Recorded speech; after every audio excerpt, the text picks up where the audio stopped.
Hello दोस्तों, ये कोई व्लॉग नहीं है। बस मेरे अंदर की कुछ बातें हैं जो मैं आप लोगों से करना चाहता हूँ, क्योंकि मैं जो अपने अंदर की बातें हैं या भड़ास हैं, कुछ भी कह सकते हैं, वो मैं केवल आपके साथ ही शेयर कर सकता हूँ। क्योंकि मुझे लगता है कि आप मुझे जितने अच्छे से सुनते हो, शायद ही कोई सुनता होगा।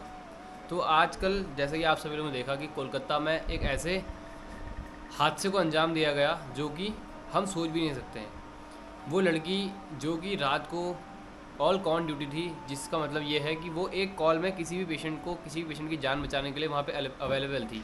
मतलब वो दूसरों की जान बचाने के लिए रात रात भर वहाँ पर ड्यूटी में है, वो सब लोगों की सेवा कर रहे हैं, बट अपनी जान उन इंसानी दरिंदों से नहीं बचा पाए। वो अपनी जान बचाने में सक्षम नहीं रहे। आप लोगों ने देखा ही होगा कि किस तरह से उस लड़की की जो बॉडी की हाल है, वो मतलब हम सोच भी सकते हैं कि वो उसके साथ उसने क्या फ़ील किया होगा।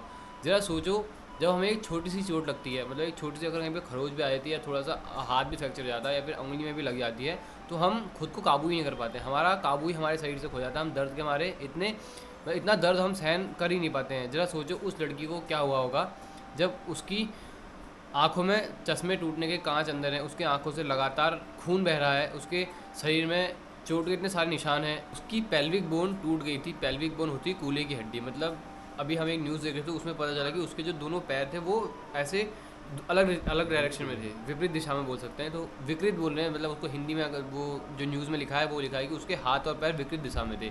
और एक बार ये सोचो ना कि जब उसके मतलब पापा ने उसकी बॉडी देखी होगी उस हाल में, जिस हाल में वो फ़ोटो आई है, मतलब मैं तो उस फ़ोटो देखी तो मेरा ऐसा हो गया था यार, ये ऐसा मतलब पॉसिबल कैसे है, उन लोगों के अंदर इतनी हिम्मत कहाँ से आई। तो बस आप लोगों से एक ही चीज़ कहनी है कि जितना ज़्यादा हो सके सोशल मीडिया पे शेयर करो, मतलब अपने शहर में अपने घर में सबको अवेयर करो, और हो सके तो मार्च पे निकल जाओ। अभी IMA इंडियन मेडिकल एसोसिएशन ने 24 घंटे की स्ट्राइक बोली है। मतलब उन्होंने ये बोला है कि 17 अगस्त सुबह 6 बजे से लेकर 18 अगस्त सुबह 6 बजे तक कोई भी OPD, कोई भी ऑपरेशन थिएटर, कोई भी ऐसे डॉक्टर जो पुराने पेशेंट के साथ जुड़े हुए थे या फिर कोई नया मतलब ऑपरेशन होना था या कुछ भी होना था, वो नहीं होगा। 24 घंटे की प्रॉपर स्ट्राइक होगी, जिसमें वो लोग मार्च में निकलेंगे और अवेयरनेस फैलाएंगे, लोगों को अवेयर करेंगे इन सब चीज़ों के लिए कि आखिर ऐसा हुआ क्यों, मतलब क्या होना चाहिए आगे फ्यूचर में, कैसे कानून आना चाहिए। तो उसके बारे में आप लोग भी जितनी हो सके हमें कमेंट में बताएं, और ज़्यादा से ज़्यादा सोशल मीडिया पर अवेयर रहें, लोगों तक इस सारी न्यूज़ को पहुंचाएं कि यार ऐसा ऐसा हो रहा है। अब ये तो एक ऐसा केस है जो ऊपर आ गया है, मतलब लोग कह रहे हैं कि यार हमारा क्या है, हमारे घर में भी बहन है, हम मानते हैं सबके घर में बहनें हैं, माँ हैं। तो ऐसा नहीं है कि हम जब हमारी बारी आएगी या फिर जब तक हमारे ऊपर कोई ऐसे दुख का पहाड़ नहीं टूटेगा तो हम उसके बाद ही बोलेंगे।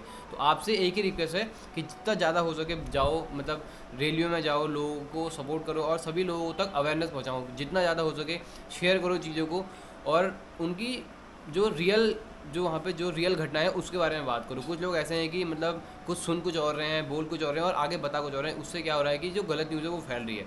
तो आप लोग हमें भी बताओ कि हमने मतलब और क्या करना चाहिए जिससे हम ज़्यादा से ज़्यादा अवेयरनेस फैला सकें, लोगों को और अवेयर कर सकें। तो सबसे पहले अपने घर में अवेयरनेस पहुँचाने, मतलब अपनी मम्मी को, अपनी बहनों को, अपने छोटे भाई बहनों को बताओ इस सब चीज़ों के बारे में कि क्या होता है, कैसे इन सब चीज़ों से बचा जा सकता है, क्या हमें करना चाहिए अपने लिए।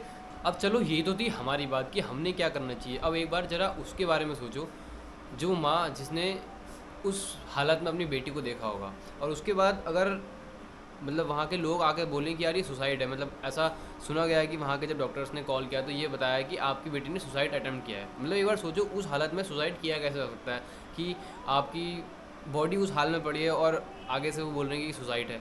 तो एक बार सोचो उस माँ ने, मतलब उसके दिल में कैसा फील हुआ होगा कि यार मेरी बेटी ने ऐसे सुसाइड किया और ये सुसाइड बोल रहे हैं इस चीज़ को, जो कि पूरा एक प्रॉपर रेप है। मतलब जिसको पूरा 8-10 लोगों ने रेप किया है, उसके बाद उसकी मतलब उसको मार दिया, और मारा तो इस ऐसी बुरी तरीके से मारा कि मतलब उसके पूरे होठ में और आंखों में कांच, उसमें आंख से खून आ रहा लगातार और बॉडी में इतने सारे निशान हैं। तो मतलब मैं तो ये सोच भी नहीं पा रहा हूँ कि यार ये ऐसा भी मतलब बोल सकते हैं लोग कि यार ये सुसाइड है उसने, और वो भी बोल रहे हैं कि वो थोड़ा सा मेंटली भी डिस्टर्ब थी जिस वजह से उसने ऐसे सुसाइड अटैम्प्ट किया। तो मतलब ये तो पॉसिबल नहीं है। और आप लोग किस हद तक इस सच्चाई को अपनाना चाहेंगे कि यार ये एक सुसाइड है, मतलब क्या आप लोगों को लगता है कि ये एक सुसाइड हो सकता है? मतलब मुझे तो बिल्कुल भी नहीं लगता। तो अगर आपको जैसा लगता है तो प्लीज़ हमें कमेंट करके ज़रूर बताएं कि ये क्या है, इस घटना का जो पूरा निर्णय निकलना चाहिए वो क्या निकलना चाहिए, और कैसे कुछ हमारे जो, अगर आप लोग लगता है ये कानून में चेंज आना चाहिए, गवर्नमेंट ने क्या करना चाहिए, तो वो आप लोग कमेंट करके ज़रूर बताना। अभी के टाइम पे लोगों की मेंटलिटी ये है यार कि मेरे मतलब एक सिंगल आदमी के करने से होगा क्या। मतलब अगर मैं अगर अकेले चले भी गए कहीं प्रोटेस्ट करने के लिए तो उससे क्या होगा, उससे ही होगा जैसे बूंद बूंद से घड़ा बढ़ता है, वैसे अगर थोड़े अपने अपने शहर में अपने अपने इलाकों में लोग जुड़ेंगे, जिससे वो थोड़ा अवेयरनेस फैलाएंगे, थोड़ा लोगों को बताएंगे कि यार ऐसा हुआ क्यों, मतलब सबसे पहले तो ये बोलो कि ऐसा हुआ क्यों, इतनी हिम्मत कहाँ से आई उन लोगों के अंदर। अगर ऐसा कोई कानून होता कि जिससे ऐसे किसी को करने वाले को मतलब ऑन द स्पॉट ऐसा कुछ उसके ऊपर कार्रवाई कर दिया जाए, जिससे उनके अंदर शरीर में डर भर जाता कि यार अगर ऐसा करेंगे तो हमारा मतलब पूरा आगे का फ्यूचर खत्म हो जाएगा, और अगर पकड़े गए तो ऑन द स्पॉट या तो फिर मार दिया जाएगा या फिर बहुत ऐसी सजा दी जाएगी कि जो सहन भी ना हो पाए। तो ऐसा अगर कोई कानून होता तो मे भी आदमी ये करने से डरता है एक बार को। तो अगर आप लोग ये सोच रहे हैं कि यार मेरे सोशल मीडिया पे शेयर करने से क्या होगा, एक मेरे शेयर से कौन सा ही क्या फ़र्क पड़ने वाला है, बट मैं आप सबको बता दूं कि आपके ही शेयर करने से, आपके ही प्रोटेस्ट करने से, आपके ही ग्राउंड लेवल में उतरने से सब कुछ होने वाला है। तो प्लीज़ आप लोगों से एक विनम्र निवेदन है कि ज़्यादा से ज़्यादा लोगों को इसके बारे में बताओ। बस अभी जो हमारा मेन मुद्दा वो है कि वो ये है कि उस लड़की को जस्टिस दिलाना जिसके साथ मे बी 8 लोग थे, 9 लोग थे, 10 लोग थे, पता नहीं कितने लोग थे, अभी तक हमें ये भी नहीं पता लगी वो कितने लोग थे जिन्होंने इस पूरे मतलब एक ऐसा ही कि पूरा प्लान मर्डर था ये, ऐसा नहीं कि एकदम अचानक से हो गया और मतलब ऐसे ही नहीं हुआ, ये पूरा एक प्लान बनाया हुआ था उस लड़की के लिए। तो आप लोगों से बस इतना ही रिक्वेस्ट है कि ज़्यादा से ज़्यादा रैलियाँ निकालो, मार्च करो, प्रोटेस्ट करो इसके लिए। तो उसको जब तक न्याय नहीं मिलेगा हम क्या करेंगे। हमारे जो फेस्टिवल्स आ रहे हैं, अभी राखी आ रही है, तो एक बार ये सोचो कि अब उसके जो भाई हैं वो राखी के दिन मतलब उनको क्या फील होगा, उनकी बहन को जस्टिस मिलने वाला नहीं है, ऐसे तो नहीं मिलना जिस हिसाब से अभी हम चल रहे हैं। वैसे तो मे बी ऐसे कितने सारे केस हैं जो आते हैं ऊपर आते हैं फिर वापस से सब केस दब जाते हैं।